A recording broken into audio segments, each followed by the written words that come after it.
Hello, everyone. My name is Shalini Bell, and I am thrilled to be here with you, whether you're tuning in live or you may be viewing a recording of this. Um, I am so happy because today is the launch of my book, Return to Mindfulness. So, in the spirit of the book's title, Return to Mindfulness, I invite you to take a moment to take a breath or stretch or do whatever it is you need to arrive to this moment, to yourself, to be with yourself.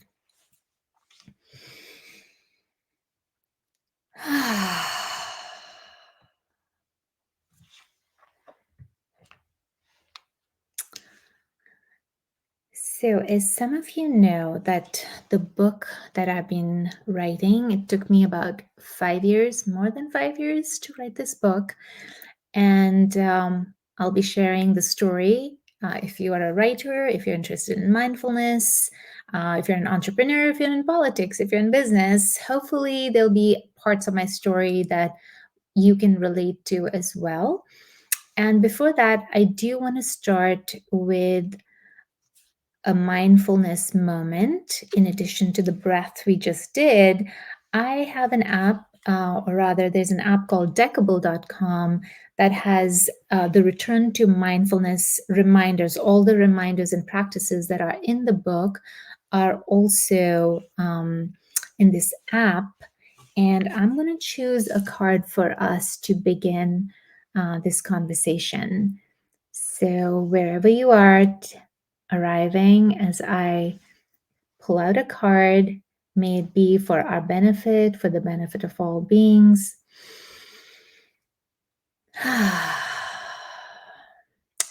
Oh, that is one of my favorite cards. I see me. So, this is a card for self compassion. And it is very relevant in this moment because it's been a crazy time. I just completed 2 terms of being in town council, which was 5 years, while also writing the book and teaching my classes. And the whole journey has been so intense. And this card of self compassion, I see me, is an invitation for us to pause, to return to ourselves, to be with ourselves without an agenda, without trying to do anything, to trying to be better, to get better, to go anywhere. This is just to allow ourselves some space and time in this very busy world to be with ourselves. So, what the card says, rather than trying to fix yourself, make time to meet yourself without an agenda. So rather than trying to fix yourself, have expectations, be better, do better, just taking these few moments to meet ourselves without an agenda. So taking a conscious, nourishing breath.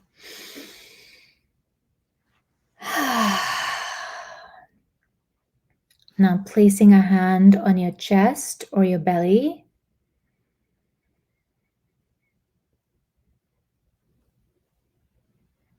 And like a good friend, ask yourself, how am I really feeling? How am I really feeling in this moment?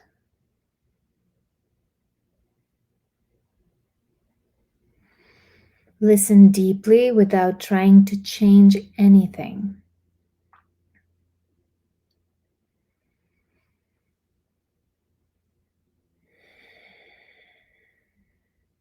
And what needs tending to? What gifts want to be shared? So just let's take a few more moments here. If you've just arrived and you've taken a moment to return to mindfulness with me in this moment, just taking a moment to check in with how you're feeling, what needs tending to, and what gifts want to be shared. That's a beautiful question to start this conversation. What gifts want to be shared? And which is why I wrote this book. Um, because there was a lot that I was learning. There was a lot that I was um, feeling challenged about in my own life, the decisions I was making.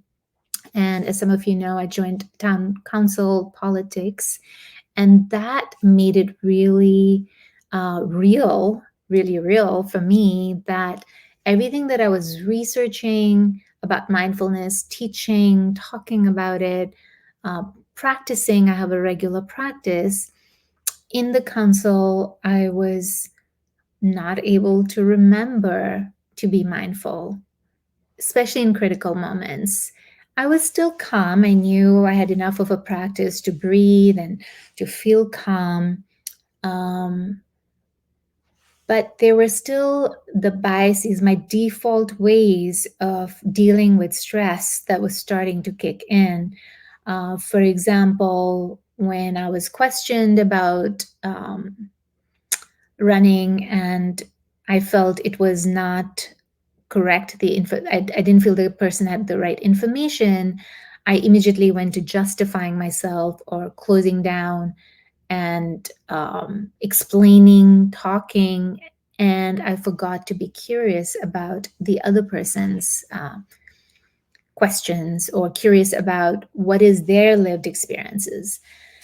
And there were many moments like that then I would go and reflect the next day in my meditation, that was I able to show up authentically, honestly? Was I able to really listen and see the other person? And I was finding that, yeah, no, I was not doing that. So the self compassion really helps in this practice because I could beat myself up and say, like, oh, that sucks. You've been practicing for so long and you could still not remember to be mindful. And, or we can, if you just give me a moment, let's pause there. I just need to check in if my LinkedIn is working because it says I'm live, but over here it says go live again and again. All right, I'm going to ignore that and assume this is live. If anyone is watching right now, could you just let me know in the comments that you can hear me and see me? Um, all right, so we were talking about self compassion. And so when we fail to be mindful in situations, self compassion has a big role to play in that because we can then acknowledge where we felt challenged, what was, we can lean into the discomfort instead of judging ourselves for not being mindful. We can actually see the causes and conditions for why we were not able to show up mindfully. Some of the situations that get in the way, well, thank you for the person who gave a thumbs up. I see you. Thank you. Um, so, some of the reasons why we are unable to be mindful, even though we have a regular mindfulness practice and meditation practice, but when we're out in the real world, what can get in the way is when we're super busy and we have filled our agendas with so many things to do that we are actually exhausted and we are running because we love what we're doing. Maybe there are deadlines to meet there, and there's so many pressures to just keep going. However, the book was written with the intention, return to mindfulness, with that idea that mindfulness should not be one other thing that you feel you need to go and that's another thing I have to make time for, I should, and all of, but more burden, but rather remind us that we already have this quality of clear seeing, of mindfulness within us, this presence. And all we need to do is remember, and we can return within. So, just like right now in this moment, hopefully, as you're listening and we're connecting through this technology, you are present, you're here, that capacity to effortlessly know that we are here is mindfulness.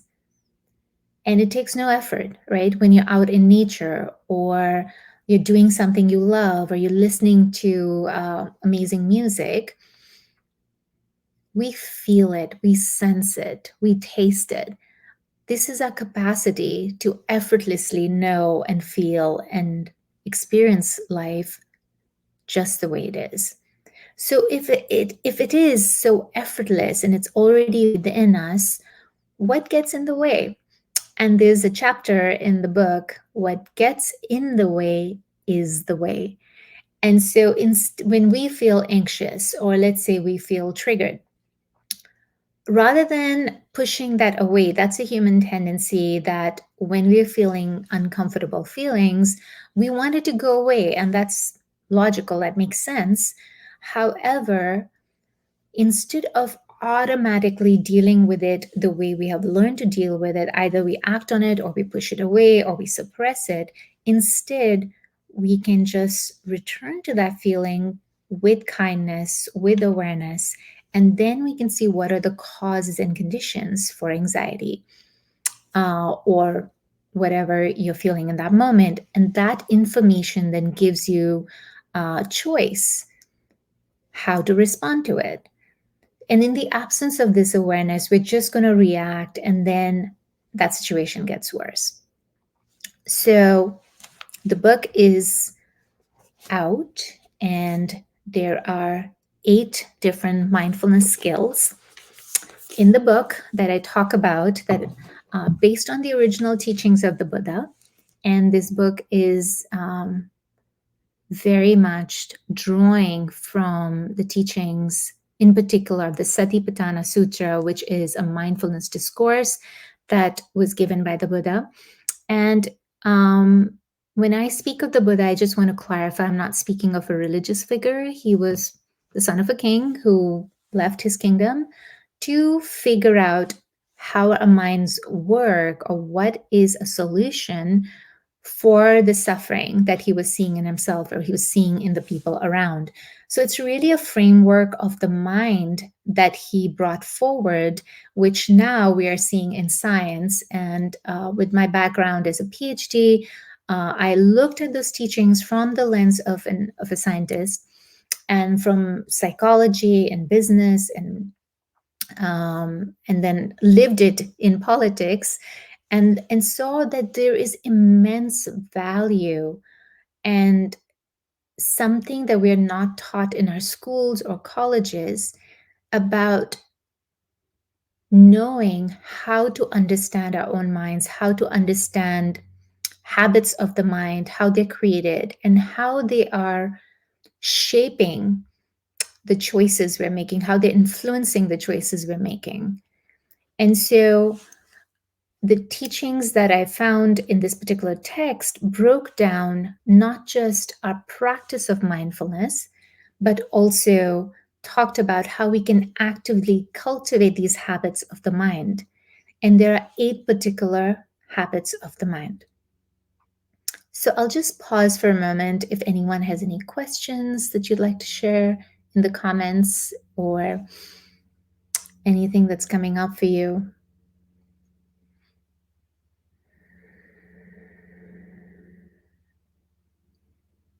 Okay, so while you're gathering your thoughts or thinking of some questions, let's explore what these 8 qualities of the mind are. And I'm going to use an example from my life which actually led to the writing of this book. So it was a huge disappointment that resulted in this book, and a lot of my research, a lot of my teachings are actually thanks to that one disappointment.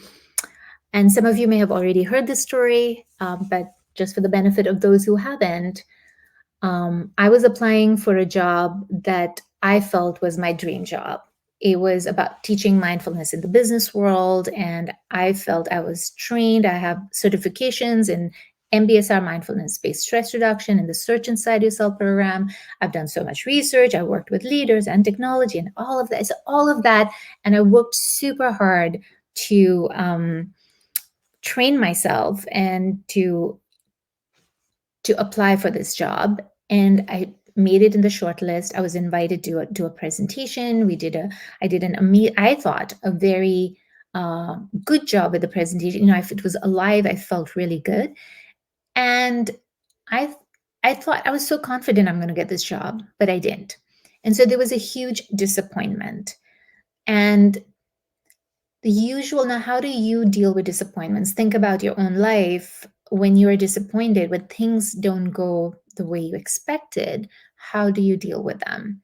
And so I have a positive thinking attitude. And most of my life I've led, okay, if that didn't work out, what's next? And moving forward.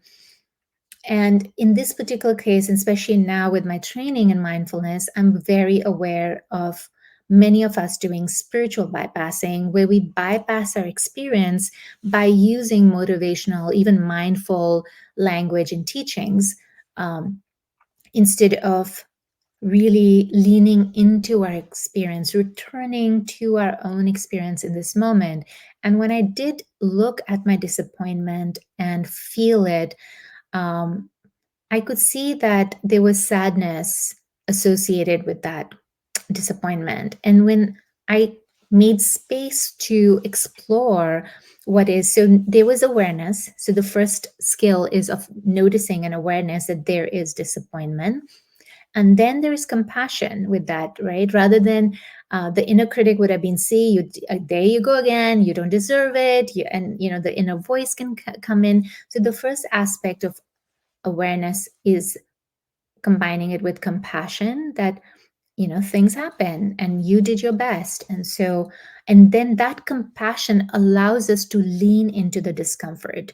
So compassion we think of as being something really soft and not it's just being nice and kumbaya. Actually, compassion is what allows us to lean into our discomfort, our own discomfort, and the discomfort of other people. So compassion is actually a really empowering skill that's needed, especially in leaders, I feel. So leaning into my own discomfort of disappointment, I noticed that there were thoughts around the impact I could have had if I joined this bigger team. And so now that I am not part of that team, how can I still act on that intention, act on that desire that I had? And so that's what gave me the idea. Okay, one way to have more impact and to magnify my voice is by publishing a book. And so that one disappointment, because of really leaning into the discomfort, exploring it with compassion, and then curiosity. Okay, what are the underlying thoughts underlying this feeling? So really staying open, and sometimes it requires patience. So curiosity is also about keeping our minds and hearts open with patience and not rushing and striving to find the answer, but trusting that when I'm staying open with the intention of finding the answers will come. And they don't magically appear, of course, but it's because we're making room for our different thoughts to connect and not rushing. That allows a brain to open up to new possibilities and make those connections. Or we may get inspired that actually, I don't know, maybe I need to talk to somebody. So it just gives you the path forward to take one step forward towards um, your goals. So with the curiosity, then it requires energy. So the fourth mindfulness skill is acting on autopilot requires very little energy, which is why the brain tries to automate everything. But if we want to disrupt some of these habits of reactivity, it requires energy, which is the right effort. And it's also the vitality and vigor that's needed to reach our goals. And generally, when we think of energy and mindfulness, it's also about right effort, which is taking actions that are aligned with our intentions for promoting well being. And it is done with ease without that sense of striving. So we bring in energy. Now, a lot of this, so far we've covered awareness, compassion, curiosity, and energy. Now, all of this can seem like, oh, we have to do all of these things. And so we also want joy. So, appreciative joy is the fifth mindfulness skill that is about appreciating all that is good within us and around us already. So it's not about being better and doing something and getting better. It's more just um, how can we tap into that quality of joy and delight in what's here already. And that allows us to return to a sense of harmony because if we're always striving, working harder, in not noting, we're missing out on the joy. I believe that we are born to also enjoy life, to really enjoy our relationships, our relationship with Mother Earth, with nature, with trees, with the sky, to dance, to music, to make poetry, to do all of these things of beauty and joy. And so appreciative joy is the next skill. However, we can get attached to joy, those feelings of pleasure and this is fun and being creative. All of this can be very seductive. And as we know in life, we also have responsibilities and mundane things like taxes, and we have to go and market ourselves and use social media and do all of those things that many of us are not very fond of doing.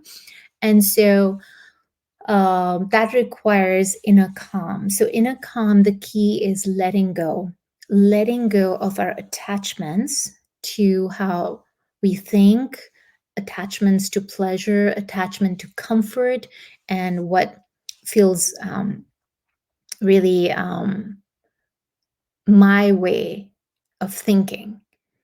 And inner calm, if you think about it, what gets in the way of inner calm is when we hold on to our way of thinking and we feel this is the only way. And when things don't happen that way, we get angry, we get frustrated. And so for that holding on is what is getting in the way of our inner calm. So we can always ask ourselves, is this holding on really worth it? Is it worth my losing my calm over this? And so letting go, empty the cup. Empty the cup you've been filling up with resentment or shame or guilt or striving, all of that, pushing, pulling, all of that, that cup that's filled up. Inner calm is the invitation to empty the cup. And in that clearing, then we are able to return to a clear seeing what is important, what is needed right now. And that's inner calm, which allows us to see with clarity. And then that allows us to focus on what is important. So the seventh mindfulness skill is focus, which is all about zeroing in on what is most important, what is aligned with our intentions. So we can be focused, but on the wrong thing. I don't mean wrong, but it's not aligned with our goals. So I may be focused on, let's say, reading this book, and I have a project that I need to attend to, which is harder. And so our brain is going to say, like, oh, let's just read a little bit longer. And so focus is a discernment of what is needed in this moment and how to focus, whether it's with your family member, whether it's your child. So once you're home, you can disconnect from your work and be fully present. The power of presence is all about focus. And then the last quality of the mind is equanimity, which is about discernment of which mindfulness skill is needed in each moment and in each situation. And it may be a combination of different skills.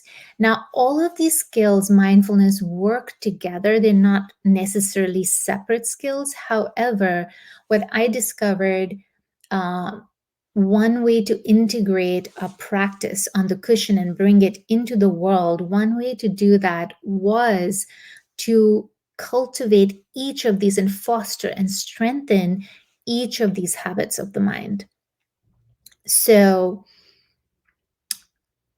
we have all the seeds of these qualities of mind, of mindfulness, of awareness, of compassion, of joy and focus, and we already have that within us.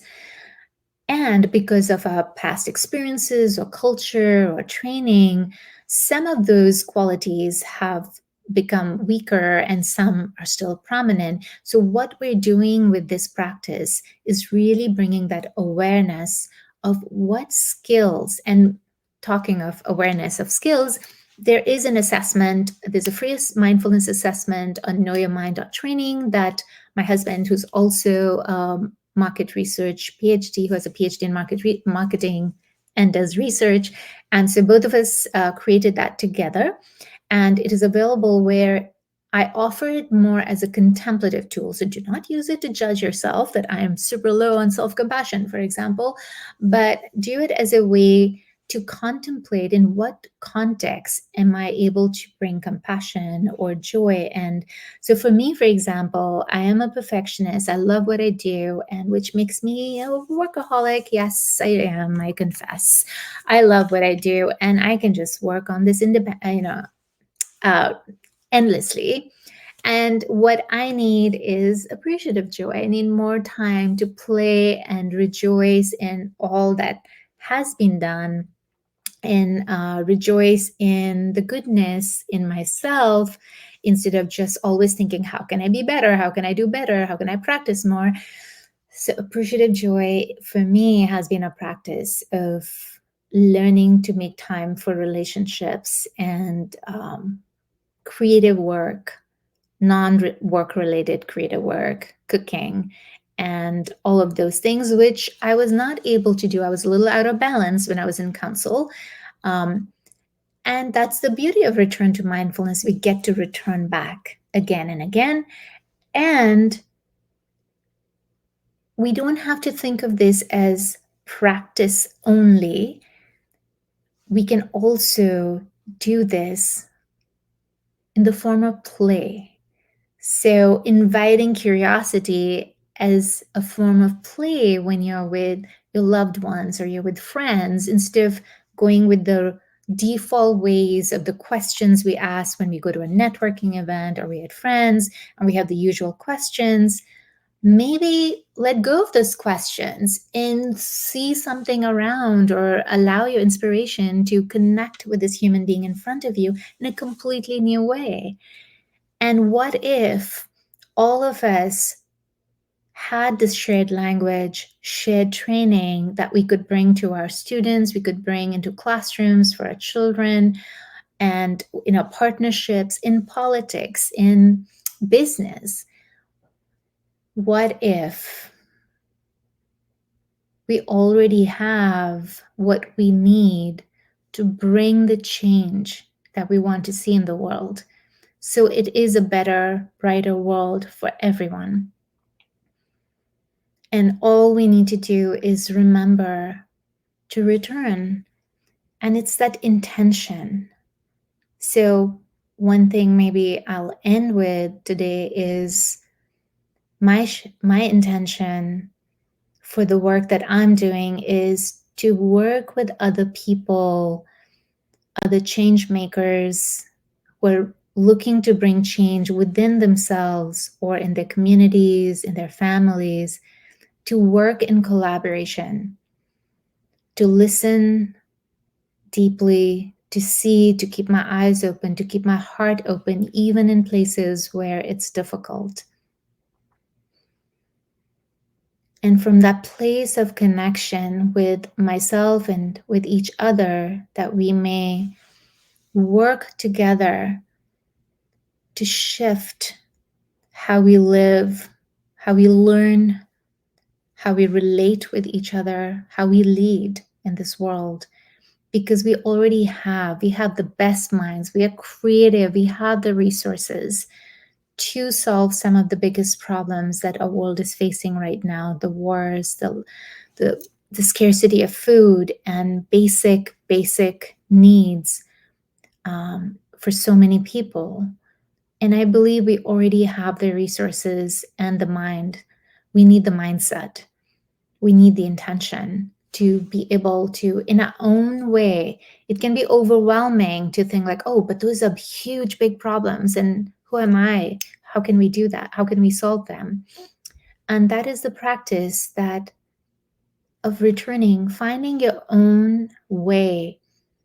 It may be just one small step, like starting to compost at home or helping a neighbor that you may not have, or saying yes to helping someone when your automatic reaction might have been no, or it may be the opposite. Maybe you're the kind of person who says yes all the time, and maybe you need to say no so that you can actually take care of yourself and focus on what is really important to you and the gifts you need to bring into the world. So my intention is really this, that we all find our ways of seeing ourselves, of seeing each other, and working together to create a brighter, better world for all. So I hope you all get a chance to read the book. And I look forward to your insights, your questions, your challenges in living in this intentional, beautiful way. So thank you all for being here with me. Thank you for watching. Thank you to all the teachers, especially to the Buddha who's got enlightened today. And so today is the Bodhi day, which is the day the Buddha got enlightened. So thanking him and all the other teachers in his lineage and all other lineages, all the teachers from different cultures that have been there to guide us, to remind us to return to that place of love and inner knowing. So thank you all for your practice. Thank you for your interest in this work and play. And I hope to see you on the other side. Get your copy. Return to mindfulness.